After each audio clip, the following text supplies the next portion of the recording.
నేను ఇవాళ చంద్రబాబు నాయుడు గారికి ఒకటే చెప్తా ఉన్నా, ప్రైవేటీకరణను మేము అడ్డుకుంటాం, అన్ని రకాల పోరాటాలు చేస్తాం. మీ నిర్ణయాన్ని వెనక్కి తీసుకునేంత వరకు ధర్నాలు జరుగుతాయి, ర్యాలీలు జరుగుతాయి, దీక్షలు జరుగుతాయి, నిరసనలు చేస్తాం. నేను కూడా అక్కడక్కడ పార్టిసిపేట్ కూడా చేస్తాను. అన్ని రకాలుగా దీన్ని అడ్డుకునే కార్యక్రమం, అడ్డుకునే ప్రయత్నం జరుగుతుంది.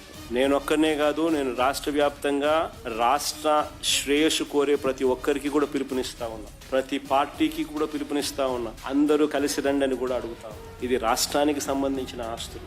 ఈ ఆస్తుల వల్ల ప్రజలకు జరిగే శాశ్వత మంచిని చంద్రబాబు నాయుడు తీసేసే ప్రయత్నం చేస్తా ఉన్నాడు. దీన్ని అడ్డుకునే కార్యక్రమంలో ప్రతి ఒక్కరూ కూడా ముందుకు రావాలని కోరుతాం. అందరం కలిసికట్టుగా దీన్ని వ్యతిరేకించే కార్యక్రమం ఖచ్చితంగా చేస్తాం. ఇన్ని చేసినా కూడా పొరపాటున మీరు బరి తెగిస్తే మాత్రం ఒకటే ఒకటి చెప్తా ఉన్నా, ఎవరైనా టెండర్లలో పార్టిసిపేట్ చేయండి, ఎవరైనా రాండి, కానీ ప్రతి ఒక్కరికి వార్నింగ్ ఇస్తాను. రేపు పొద్దున మేము వచ్చిన తర్వాత రద్దు చేస్తాం, మళ్ళీ వెనక్కి తీసుకుంటాం. ఇది మాత్రం ఖచ్చితంగా అందరూ గుర్తుపెట్టుకోమని.